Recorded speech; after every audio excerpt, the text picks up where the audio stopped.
YouTube Facebook থেকে video দেখে কি আমল করা যাবে?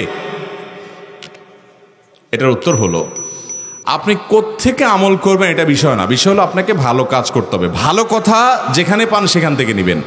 কিন্তু ইউটিউব ফেসবুকে ওয়াজ শোনার নাম দিয়ে অনেকে ঢুকে, এরপর ওয়াজের সাথে বহুত আওয়াজ শুনে। ভাইরা, হাসির কথা না। দেখুন, আপনি মোবাইল কিনছেন, স্মার্টফোন, কেন? হুজুরের ওয়াজ শুনবেন। এরপরে দেখেন যে হুজুর না, বহুত হুজুর নিয়েও আছে। আপনি ওয়াজ শুনতে গিয়ে বহুত হারাম জিনিসও দেখছেন। যারা নিজেদেরকে স্মার্টফোন ব্যবহার করতে গিয়ে হারাম থেকে বাঁচাতে পারেন না, তাদের জন্য স্মার্টফোনের ব্যবহার করা জায়েজ নাই। যারা নিজেদেরকে নিয়ন্ত্রণ করার ক্ষমতা নাই, যে ঠিক আছে এটা গুনাহ, এটা আমি দেখবো না, এটা হারাম, এটা আমি দেখবো না, আমি হালালটা দেখবো, এই ক্ষমতা যাদের নাই, তাদের জন্য এটা ব্যবহার করা কি না জায়েজ।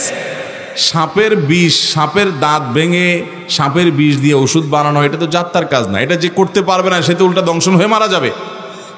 অতএব আপনি স্মার্টফোন থেকে ভালো ভালো জিনিস শিখে আমল করবেন, ভালো কথা। কিন্তু এটা যদি করতে না পারেন, উল্টা বরং আরো ধরা খান। আজকাল মোবাইল ব্যবহার করে না, মোবাইলে তাদেরকে ব্যবহার করে। মোবাইলে ব্যবহার করা বুঝছেন, মানে সে মোবাইলে এডিক্টেড হয়ে গেছে। এটা এক প্রকারের নেশা।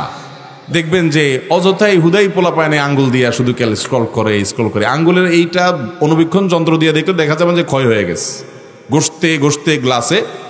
আরে ভাই, কত কত ক্যারিয়ার ধ্বংস হচ্ছে, হাজার হাজার ঘন্টা শেষ হচ্ছে। ফেসবুক, ইউটিউব যারা ব্যবহার করেন, আল্লাহর ওয়াস্তে এটাকে নিয়ন্ত্রণ করেন। আমি দিনে সকালে আধা ঘন্টা, দুপুরে আধা ঘন্টা, রাতে আধা ঘন্টা, এই টাইম ব্যবহার করে ওই বাইরে করবো না। যা করা দরকার, যত দোস্ত আছে সবগুলার জবাব, কমেন্ট, রিপ্লাই, ইনবক্সের রিপ্লাই সব আধা ঘন্টার ভিতরে, বাস শেষ। এভাবে নিয়ন্ত্রণ করলে দেখবেন আপনার জীবনে বরকত আসবে। আর না হলে ছন্ন ছাড়া হয়ে যাবেন। মনে রাখবেন, যত সফল মানুষ আছে, যত বড় বড় মানুষ আছে, তারা কেউ ফেসবুকের নেশায় আক্রান্ত না। ফেসবুকের নেশায় আক্রান্ত যুবকরা বড় কিছু হওয়ার সম্ভাবনা খুবই ক্ষীণ, যতক্ষণ পর্যন্ত সেটা না ছাড়তে পারে। বাংলাদেশের প্রথম সারির একজন ধনী আছে, আমি নাম বললে আপনারা সবাই চিনে যাবেন। প্রথম সারির, ওনার সাথে ওনার ছেলে সহ একটা মিটিং আমার হয়েছে একবার। তো আমাকে যে নিয়ে গেছে, সে বলে, হুজুর আপনাকে তো চিনবে, যেহেতু ফেসবুক ইউটিউবে মানুষ অ্যাক্টিভ আছে, আপনাকে চিনবে। তো আমি যাওয়ার পরে ভদ্রলোক বললো, না ভাই, আপনার তুমি চিনলাম না। আমি তো চিন্তা করলাম, হায় হায়, এটা তো অপমানকর কথা, আমার চিনল না। পরে বেচারা বলতেছে যে উনি শিক্ষিত মানুষ, বড় ব্যবসায়ী মানুষ, বলো যে ভাই মাইন্ড করেন না, আমি আসলে আমার মোবাইলে ফেসবুক অ্যাপই নাই, ইউটিউব অ্যাপই আমার মোবাইলে নাই, টিকটক ফিকটক তো পরের কথা, এগুলো আমার মোবাইলে নাই। কাজের মানুষরা অতিরিক্ত বেহুদা কাজের সময় ব্যয় করে। আমাদের ভিডিওগুলো ফেসবুক ইউটিউবে যায়, যারা বেহুদা কাজ করে তারা যেন বেহুদা কাজের ফাঁকে হইলেও কিছু ভালো জিনিস জানে, অথবা বেহুদা কাজ না ছাইড়ে অন্তত কিছু ভালো জিনিস দেখে। এইটার জন্য আমরা অনেক টেলিভিশনের প্রোগ্রাম করি। এর মানে এই না যে আমরা মানুষকে বলি, ভাই আমার প্রোগ্রাম দেখার জন্য আপনি টেলিভিশন কিনিয়া ডিশ কানেকশন লাগাইবেন। এটা কোনো হুজুর কোনোদিন বলে?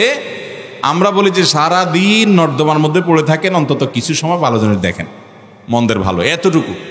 অতএব যারা এটাকে নিয়ন্ত্রণ করতে পারেন না, তাদের এটা ব্যবহার করা জায়েজ নাই। অনেক সফল সার্থক বড় বড় মানুষ আছে, দেখবেন যে তারা এই অ্যাপ ব্যবহার করে না। এই যে রকমারির মালিক সোহাগ ভাই আছেন না, উদ্ভাস উম্মেশ রকমারি, হ্যাঁ, অনেক বড় বড় আবিষ্কার তার আছে, খুব বেশি অনেক সিনিয়র মানুষ তা না, আমাদের বয়সী মানুষ। ওনার মোবাইলে কোনো ফেসবুকের অ্যাপ উনি ইউজ করেন না, ওনার আইডি ইউজ করেন না, কালে ভদ্রে হঠাৎ কোনো প্রয়োজন উনি ইউজ করেন, ব্যাস। তো সফল এবং সার্থক মানুষরা এগুলোকে কন্ট্রোল করে। যুবক ভাইরা, আমি বিশেষ করে কিশোর বয়সে যারা আছে তোমাদেরকে বলছি, আল্লাহর ওয়াস্তে এই ফেসবুক, ইউটিউব, টিকটকের নেশা তোমরা ছেড়ে দাও। আমাদের প্রজন্ম শেষ হয়ে যাচ্ছে, ধ্বংস হয়ে যাচ্ছে, মা বাপ পর্যন্ত চিনে না।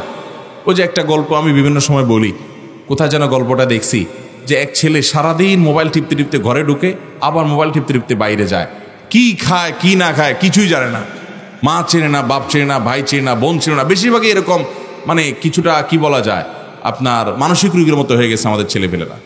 তো এক ছেলে একবার মোবাইল টিপতে টিপতে টিপতে হঠাৎ করে মোবাইলটা ধাপ করে ফেলে দিয়ে তার মায়ের দিকে তাকায় একটা হাসি দিছে, নির্মল হাসি, স্বচ্ছ হাসি।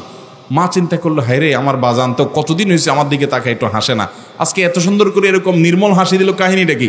তো মা জিজ্ঞেস করলো, বাবা হঠাৎ করে আজকে এত সুন্দর করে একটা হাসি দিলা, কি কাহিনী, কি ব্যাপার কি? তো ছেলে বলছে, মা মোবাইলের চার্জ শেষ হয়ে গেছে। মোবাইলে কি হয়ে গেছে?